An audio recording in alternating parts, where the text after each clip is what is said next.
বাগিচার মালিক পক্ষর মহম্মদ আলী বন্ধ করো চা বাগিচার মালিক পক্ষর মহম্মদ আলী নচলিব চা বাগিচার মালিক পক্ষর মহম্মদ আলী সহ্য করা নহব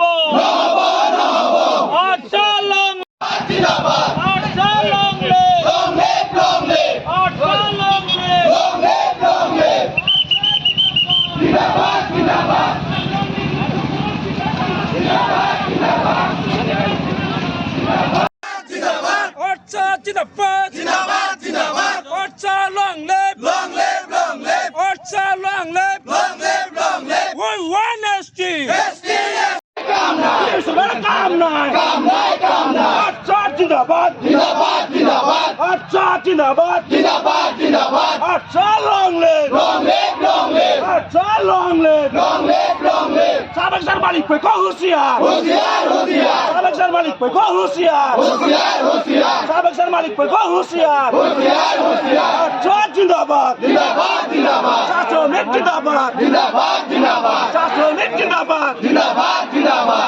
মজুরি 5 টাকা বৃদ্ধি করা মজুরি 5 টাকা বৃদ্ধি করা লিগ্যাল ডিমান্ড লক্ষ লক্ষ জনজাতিকরণের মর্যাদা প্রদান করো জনগোষ্ঠীর লক্ষ লক্ষ জনজাতিকরণের মর্যাদা প্রদান করো শ্রমিক জিন্দাবাদ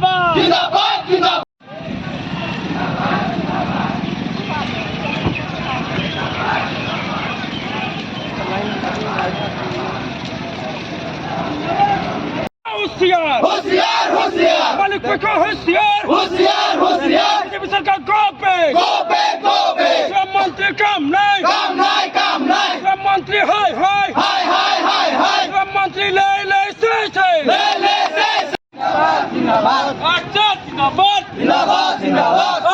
जिंदाबाद मानिब লাগিব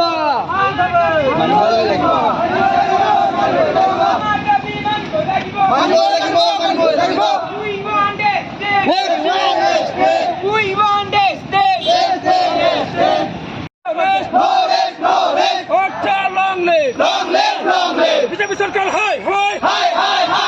बीजेपी सरकार हाय बीजेपी सरकार गो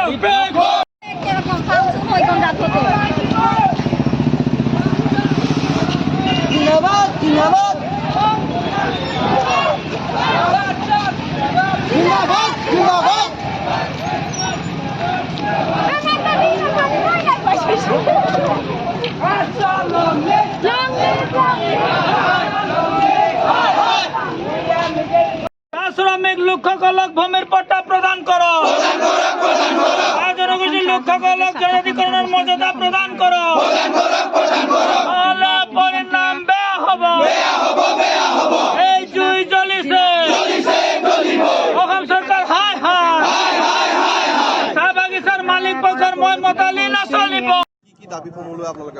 হয় আজি সমগ্ৰতে অসম স্বাধীন ছাত্ৰ সন্থাই জিলা বা অসম জিলাতে আমি ধৰ্ণা কাৰ্যসূচী অনুষ্ঠিত কৰিছোঁ আৰু আপোনালোকে গম পাইছে যে শীতকালীন যিটো মাৰ্চ মাহৰ যিটো এছেম্বলি হ'ল তাতে অসম চৰকাৰে ঘোষণা কৰিলে যে চাহ জনগোষ্ঠীৰ যিটো দীঘলীয়া দাবী চাহ জনগোষ্ঠীৰ লোকসকলক জনজাতিকৰণৰ যিটো দাবী সেই দাবীটোক তেখেতসকলে অসমত বসবাস কৰা 107টা জাতি জনগোষ্ঠীৰে ভৰপূৰ এই জনগোষ্ঠীটো কিন্তু অকল মাত্ৰ 36টা জাতি জনগোষ্ঠী তেখেতসকলে ST ভেলী বুলি তেখেতসকলে সম্বোধন কৰি জনজাতিকৰণৰ প্ৰক্ৰিয়াটো আৰম্ভ কৰিম বুলি ভাবিছে আৰু ST ভেলী কোনো ধৰণৰ সংবিধানত নথকা বস্তু এটা সেইটো ST ভেলীৰ কোনো গুৰুত্ব নাই সংবিধানত সেইটো আভুৱাহে ভৰা আমাৰ পৰিলক্ষিত হৈছে আমি বিচাৰিছোঁ যে 36টা যিটো জাতিক তেখেতসকলে জনজাতিকৰণ কৰিব বিচাৰিছে সেইটোক আমি আদৰণি জনাইছোঁ কিন্তু লগতে 108টা জাতিক যাতে সম পৰিমাণে জনজাতিকৰণৰ প্ৰক্ৰিয়াটো দিয়ে তাৰ কাৰণেহে আমি অসম স্বাধীন ছাত্ৰ সন্থা অসম চৰকাৰক আহ্বান জনাইছোঁ আৰু এটা দাবী আছে আপোনালোকে জানে যে অসম স্বাধীন ছাত্ৰ সন্থা 1947 চনতে জন্মলগ্নৰ পৰাই এটা দাবী আছিলে যে অসমত বসবাস কৰা এই চাহ শ্ৰমিক লোকসকলক ভূমিৰ পট্টা প্ৰদান কৰিব লাগে কিন্তু আজি অসম চৰকাৰে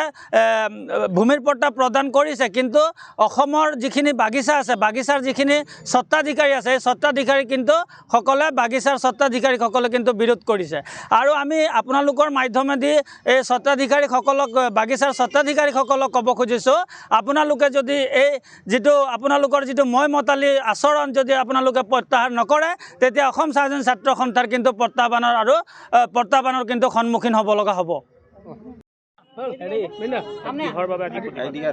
হয় অসম চাহ জনজাতি ছাত্ৰ সন্থা কেন্দ্ৰীয় কমিটিৰ নিৰ্দেশ মৰ্মে আজি সমগ্ৰ অসমতে সমগ্ৰ জিলাতে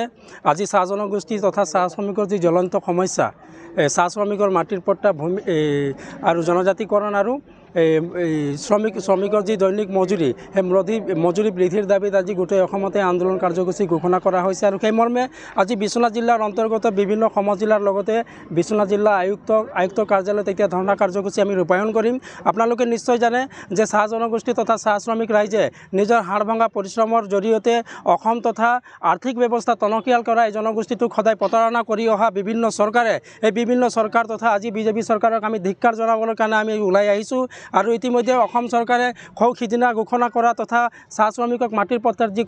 কথা দিছিলে বা আইনত পৰিণত হ'ল সেই আইনখনক বিৰোধ কৰা মালিক পক্ষৰ বিৰুদ্ধে আজি প্ৰতিবাদ সাব্যস্ত কৰা হৈছে আৰু এটা কথা এই প্ৰতিবাদৰ জৰিয়তে আমি জনাই দিব বিচাৰিছোঁ যে চাহ শ্ৰমিকৰ ৰাইজৰ লগত কোনো ধৰণৰ ৰাজনীতি আমি সহ্য নকৰোঁ কাৰণ এই অলপ দিন আগতে অসম চৰকাৰে ঘোষণা কৰিলে চাহ শ্ৰমিকক মাটিৰ পট্টা দিয়া হ'ব বুলি আৰু ইতিমধ্যে সিদিনা 9 ফেব্ৰুৱাৰী তাৰিখে বিভিন্ন চাহ বাগিচাতে ভূমিৰ পট্টাৰ কাৰণে তেওঁলোকে প্ৰমাণ পত্ৰ বিতৰণ কৰিছে কিন্তু মালিক পক্ষক বাধ্য কৰিব নোৱাৰা বিজেপি চৰকাৰ তথা শ্ৰম বিভাগে যে সম্পূৰ্ণ ব্যৰ্থ হৈছে এই কথাৰ কাৰণে আমি তেওঁলোকক আমি ধিক্কাৰ জনাইছোঁ আজি অসম চৰকাৰৰ ক্ষমতা নাই মালিক পক্ষক তেওঁলোকে বাধ্য কৰাব নোৱাৰাটো দুৰ্ভাগ্যজনক আৰু মালিক পক্ষক আমি এই আন্দোলনৰ জৰিয়তে আমি সকীয়াই দিব বিচাৰিছোঁ যে চাহ শ্ৰমিক ৰাইজক আপোনালোকে ভেঙুচালি কৰিব নিবিচাৰিব বা জগাই তুলিবলৈ নিবিচাৰিব আৰ্চা যেতিয়া জাগিব তেতিয়া মালিক পক্ষ বা চৰকাৰ কোনো